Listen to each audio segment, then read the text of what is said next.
Hello friends, welcome back to today's lecture on curvilinear motion. Up till now we have studied the rectilinear type of motion. Now in today's lecture we are studying the curvilinear motion, and also we are studying the different coordinate system which are used in case of curvilinear motion. So first, curvilinear motion. The motion of a particle along the curved path is called as a curvilinear motion. Now whenever we are considering a motion of a particle along a straight line path is called as a rectilinear motion. But now whenever we are considering the motion of a particle along a curved path, then that type of motion is called as a curvilinear motion.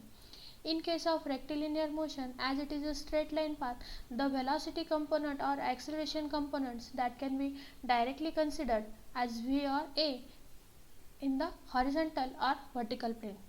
But in case of curvilinear motion, the velocity and acceleration along a curved path that can be expressed in three different type of components or three different type of coordinate systems. So the first system is rectangular and Cartesian coordinate system, that is x and y coordinates. Second is normal and tangential coordinate system, that is n and t. Then third is radial and transverse coordinate, that is r and theta. Now let's see a graphical presentation of a velocity components in these three different type of coordinate system. Like vx and vy are the rectangular coordinates of velocity. Then vn and vt are the normal and tangential component of velocity. Vr and vθ are the radial and transverse component of velocity. Now let's see here, a particle is moving along this curved path, and at this point P, the coordinates are expressed in terms of rectangular and components x and y system is like this, that is along x axis the component of velocity is vx, and along y axis the component of velocity is vy in case of rectangular component or coordinate system. Then secondly, in case of normal and tangential component system, as this path is a curved path, then drawing a tangent line at this particular point or at the point P, then this is the tangential direction, and perpendicular to that this is the normal direction Vn. So this tangential direction, the component is Vt, and the component along this normal direction is Vn. Always remember that the component along this normal direction is acting towards the origin. Means whatever the, if the curved path right now is like this, a convex, then in that case the origin will be on this left hand side. So the Vn component of velocity along the normal direction is acting towards this origin. If my path is in this direction, curved path, then the origin will be towards the right direction. Then in that case this will be the tangent line, and the component along this normal direction is acting towards the right side, that is towards the origin. So always remember this thing, that the normal component of velocity is always acting towards the origin side, and it is shown as a Vn, and the tangential component is Vt. Then similarly, as this is a curved path, this will be the radial distance r bar, and therefore the component along this radial direction is Vr, and along this theta or transverse component is v theta, which is shown over here. So in this way the three different type of coordinate systems are used in case of curvilinear path, that is x and y coordinate system, and the component along x and y are vx and vy. Then normal and tangential, the tangent along the tangent the component is vt, and the perpendicular to that component is normal vn. Then along the radial direction the component is vr, and in the transverse direction the component is v theta. Now let's discuss all these different type of coordinate system one by one. Also here in case of rectangular or Cartesian coordinate system xy, considering the particle is moving along this curved path, and at point P x and y are the coordinates of point P. So therefore the velocity of this along x direction is denoted as Vx, and the velocity of the particle P in y direction is denoted as a Vy, and this is the velocity vector V bar, and this will be the radial distance or position vector r bar with respect to this origin O. Now therefore the position vector r bar can be expressed as xi plus y and j, where I and j are the unit vectors along the x and y direction, as it is considered in the xy plane. So these unit vectors are I, j along x and along y respectively. If it is a space or three-dimensional plane xyz, then it will be expressed as I, j and k, that is the unit vectors along x, y and z direction. Now therefore differentiating this position vector with respect to time t, rate of change of position vector with respect to time t, that will represents the velocity v, and therefore differentiating this dx by dt into I plus dy by dt into j, where this dx by dt will represent the velocity component along x direction and dy by dt will represent the velocity component along y direction, and therefore the resultant velocity v equals to square root of vx square plus vy square, and direction is determined as tan theta equals to Vy divided by Vx.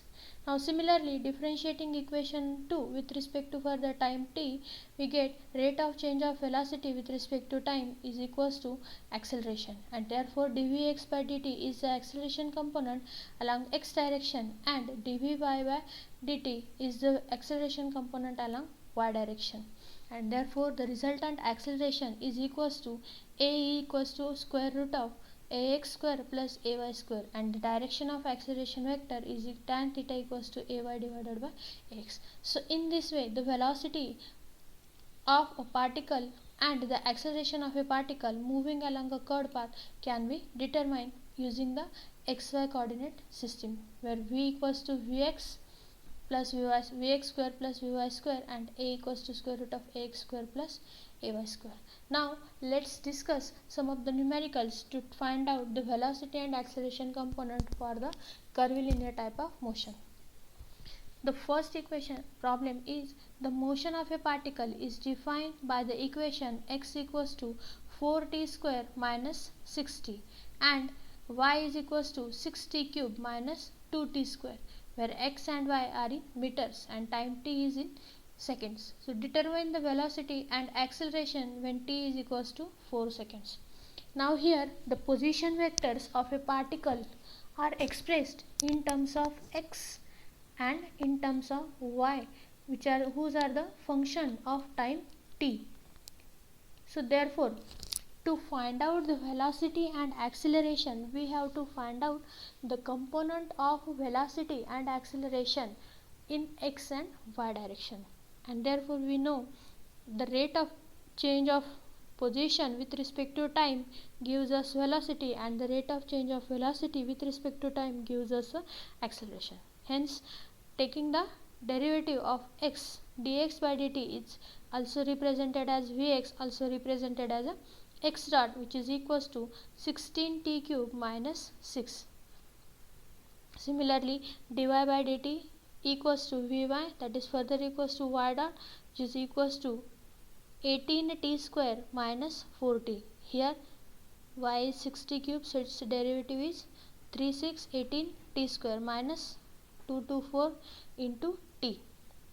Then further again taking the derivative of vx d square x by dt square, which is equals to ax, that is equals to x double dot, which is further equal to 48t square. Also along y direction d square y by dt square equals to ay, that is equals to y double dot, which is further equal to 36t minus 4. Now we are having the expression for velocity and acceleration along x and y direction. So to determine the velocity and acceleration at t equals to 4 seconds, substituting the value of t as a 4 second in the equation number 1 and 2. So substituting first of all t equals to 4 in equation v, we get vx and vy as vx equals to 16t cube minus 6, that is equals to 1012 meter per second, and vy equals to 18t square minus 4t, that is equals to 280 meter per second.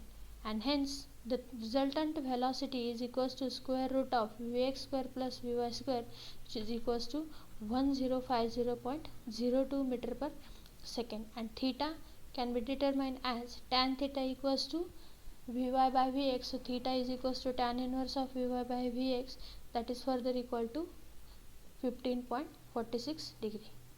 Similarly, to find out the acceleration, substituting t as a 4 second in equation number 2, we get ax equals to 48 t square. So substituting t as a 4, that is 768 meter per second square. Similarly, ay equals to 142 meter per second square, and hence acceleration a is equals to square root of ax square plus ay square, that is 781 meter per second square. As well as theta, to find out the theta, tan theta equals to ay by x. So theta equals to tan inverse of ay by x, which is result equal to 10.48 degree. Now let's solve one more problem to find out the velocity acceleration for curvilinear type of motion. That is, the motion of a particle is defined by the relation x equals to t square plus 5t and y equals to t cube minus 8t square plus 2, where x and y in meters and t is in seconds. Determine the velocity and acceleration when t equals to 2 seconds. This problem is as similar as to the previous problem. Here the x and y position vectors are given in terms of function t, and we have to find out the velocity and acceleration when time t as a 2 seconds. So again, taking the derivative of x dx by dt, vx equals to 2t plus 5. Further taking again one more derivative dvx by dt, that is ax equals to 2.